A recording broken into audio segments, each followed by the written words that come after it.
Reading. I'm Empress Rose. This is a general reading, so it's not going to apply perfectly to everybody. Take what works, leave what doesn't. Check your sun, moon, rising, Venus for more information on other things that might be going on. So all these cards are very thoroughly pre-shuffled and prepared and prayed over. I like to do it privately.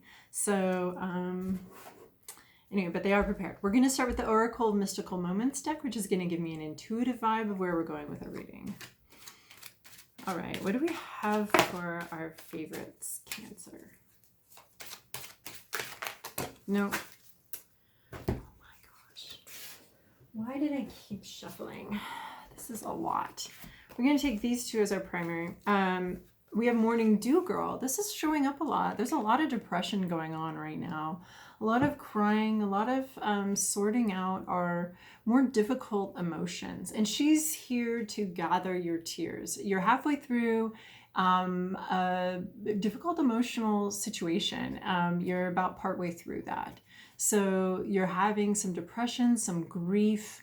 This is all going to be contributing to your growth and to a future beauty. There's been an ending here. There's a message not being sent that you're holding on to, an idea.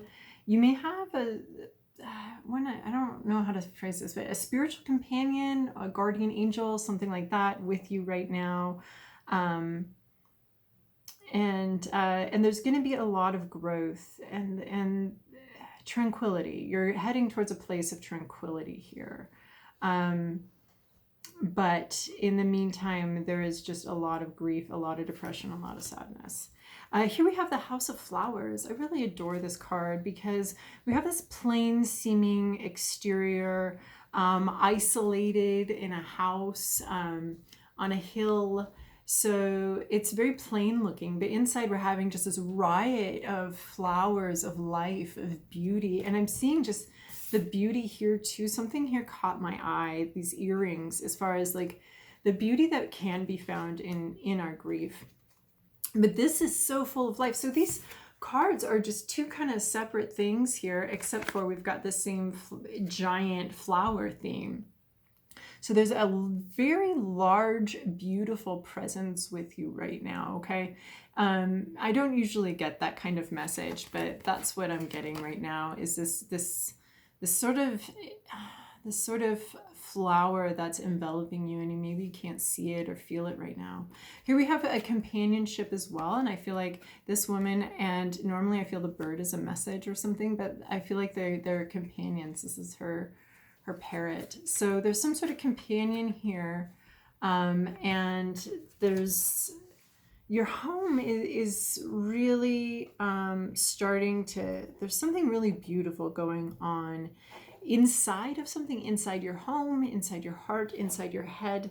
It may look all calm and serene on the outside, but we're just bursting forth with life here. Here we have Abracadabra. So we have the magic of words, the magic of speaking what's on our mind, of saying what we want.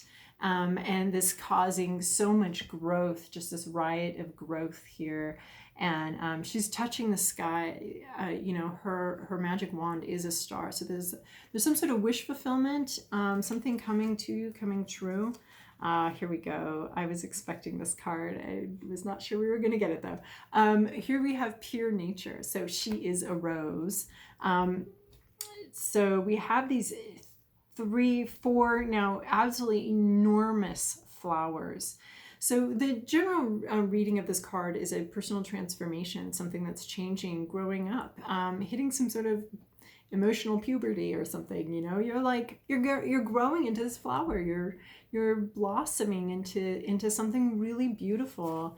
And there's so much blossoming here and so much blooming, and we're having, this house is blossoming into something really beautiful. You're blossoming into something really beautiful out of this grief and sorrow.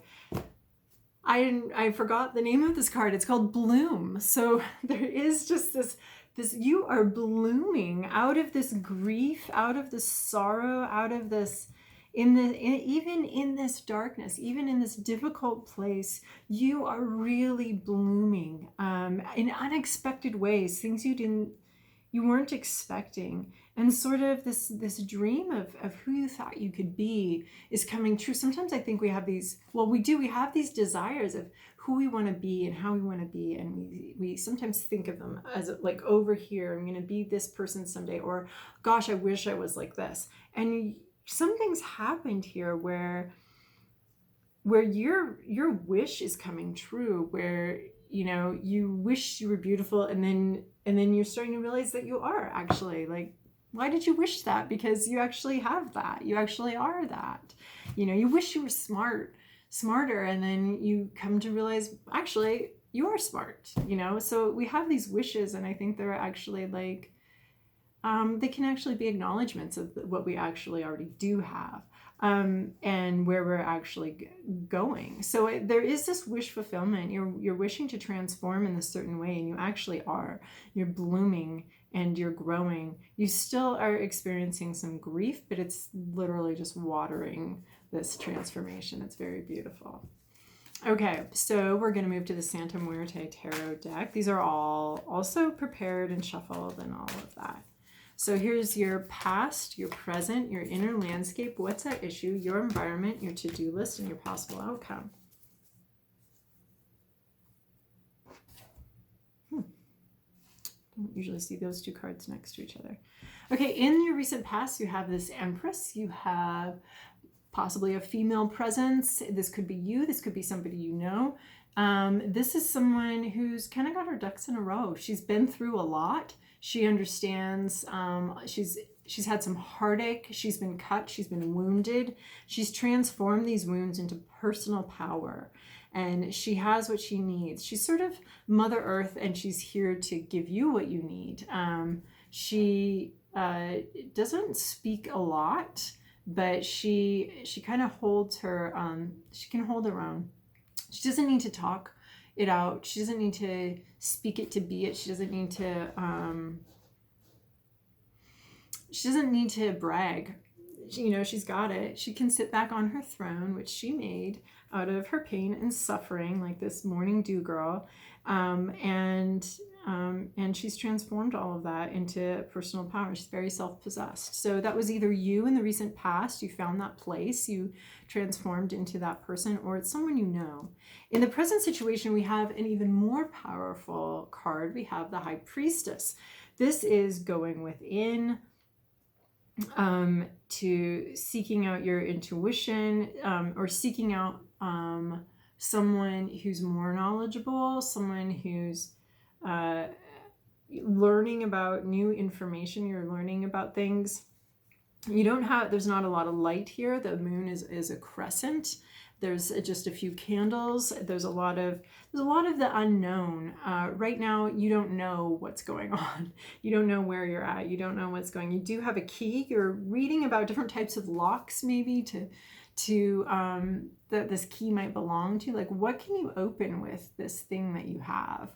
I see this bird on your shoulder again, this possible companion, this thing watching over you. Normally I see it as a message, but I'm really getting a very different vibe from both of these birds today, that they're with you, they're here with you with this journey.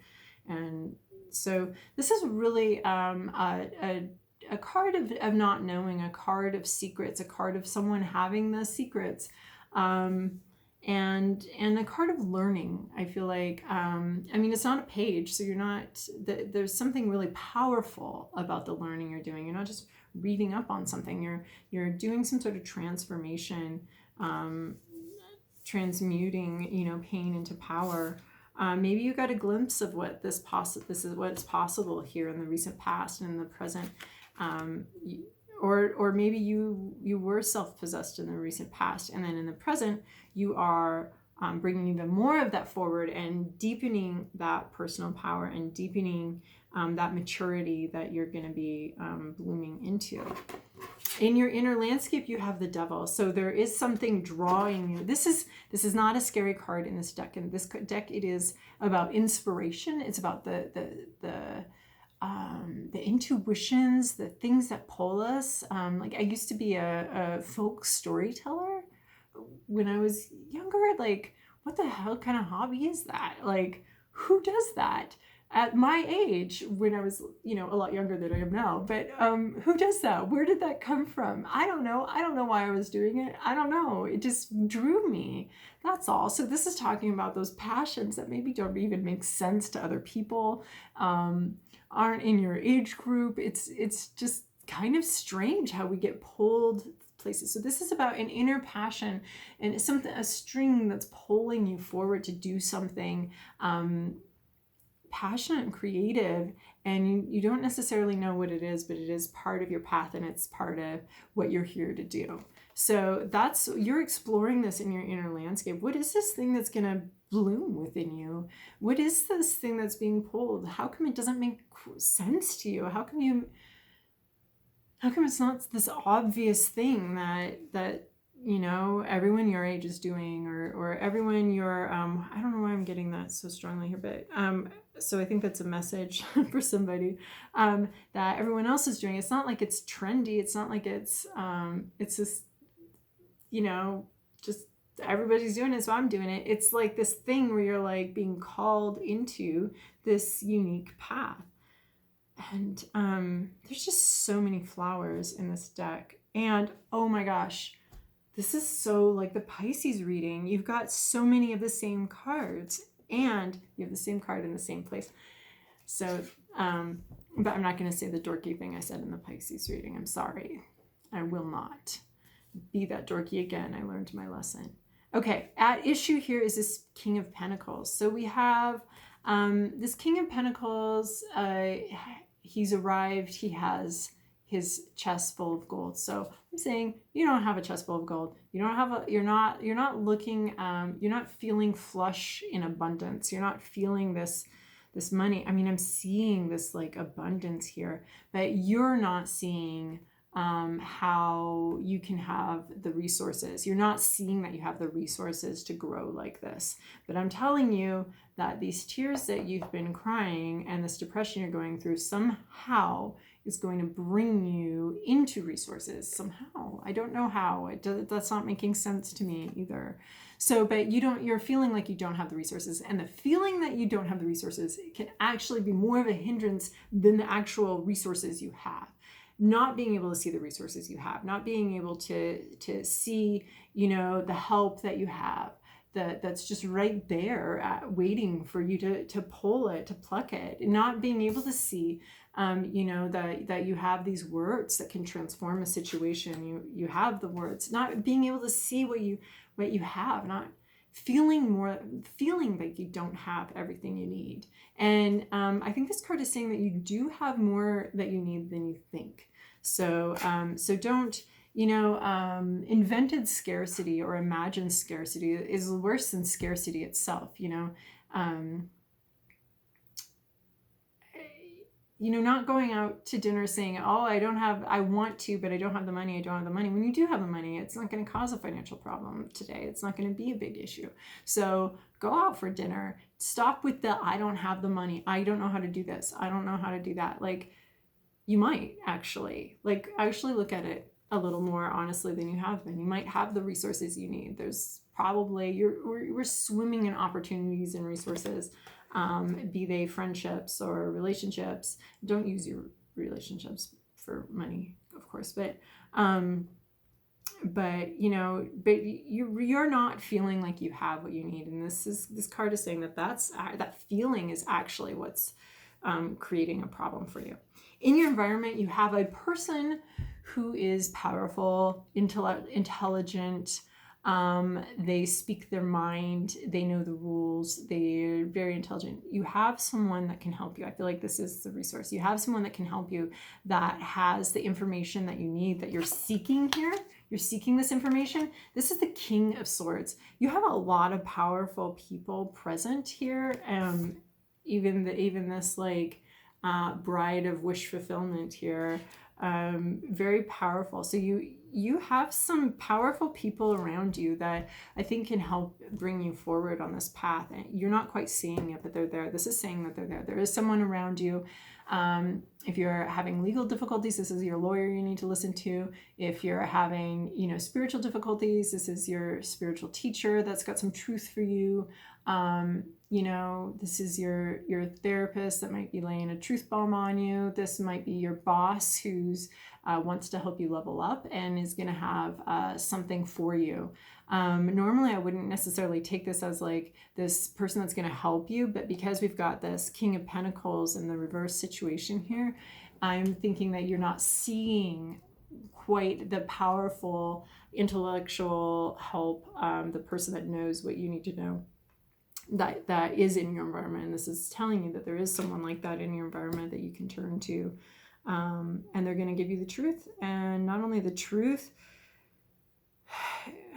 it's going to be beautiful. They're going to have the words. They're going to have what you need to hear. And then here is this thing that's so similar to the Pisces reading. In your to-do list, you have this 8 of Wands. And with all of these roses and flowers and blooming, this is the Unleash the Roses card to me. That's what I realize with these communications, these passions, these dreams. This is like, unleash it, talk, open your mouth, get going, talk about it, talk it out. This is so passionate and so excited. This is such a surging forward of energy. And this is saying like all of this growth, all of this transformation, all of this blooming that you're here to do, unleash it, let it flow, let it charge forward out into the world. You have a lot of beautiful ideas here, a lot of beautiful, you yourself are transforming. Let this stuff, this gorgeous stuff that's blooming inside you, let it out into the world. Share it. This is a rapid progress. You're learning what you need to learn. You're growing. You're transforming. You're the teenage boy that woke up one day about a foot taller than he was the other day, the day before. So this is like that level of growth. That this is saying, allow it, let it happen. It's coming to you. Your possible outcome, though, this is something that could be coming towards you, okay, is the calm before the storm. This is the 8 of Swords. This is a lot of strong, forceful communication. We have the King of Swords here. So this might be some truth bombs that are going to come your way that may not be the pleasantest thing to hear. Maybe you need to hear it, though. Maybe it will aid in your growth, or maybe this growth, this unleashing of this growth into the world is going to get you some blowback. People, whatever reason we feel insecure, everybody feels insecure. People around you may try to pull you back, may not appreciate the growth, may not appreciate the way you're growing, especially if you're growing really fast and you leapfrog over them. This can bring out some of the worst in people. So this is saying that one of the things that might be coming towards you is some very uncomfortable, difficult communication, a battle of words, some ideas. You're going to have to stand your ground here. You're going to have to be like, I'm growing, damn it. Don't you dare interfere with that, or listen to the feedback from this guy, from this wise King of Swords. But you don't have to listen to every sword that comes your way. You have to be careful about what advice you're allowing in and who you're allowing to advise you, and even people that are supposed to have your best interests at heart, like supposedly have your best interests at heart. They may not really, because they may not understand things either. So be very careful about where you're getting your feedback and what messages you allow to hurt you. But do be open to people that love and care about you, and that whose advice you can trust, telling you, very lovingly. But this battle here, this could be like, just when we grow, we get some blowback, and people aren't always happy for us. And so this can be, I want to say, this can, you know, at one point in my life, I was able to have this big, gorgeous house, and I had always lived in a crappy house, the crappier house than my friend. And when she came into my house, she just went through the whole thing and just told me how much every little, just had to find little tiny details that sucked. And instead of, you know, being happy for me, she was jealous of me, and really chose that moment to try to tear me down and tell me that my new beautiful house wasn't actually new and beautiful, and it was, you know, twice the size of hers, and I didn't care about that. Our friendship had never been based on that. It had been based on, I thought, friendship. But then when she came in, and so this is that kind of energy of like, you're leveling up, you're moving to a big new beautiful house, and there might be some people that come in and try to tear you down. So be prepared for that. When we level up, we find out that not everyone in our life was a cheerleader for us. So anyway, Cancer, I hope that was helpful. You might want to check out the Pisces reading, because it was so similar in so many ways. But I hope that was helpful for you as you bloom and grow this week. So thank you for watching. I really appreciate the likes, comments, and subscribes. It's actually very exciting to watch this little baby channel grow a little bit by little bit. I think we like, as far as babies are, I think we maybe rolled over the other day. I think we had that equivalent on this channel. So it's always pretty exciting to watch newborn things grow. So thank you for helping with that. And I hope you have a wonderful week.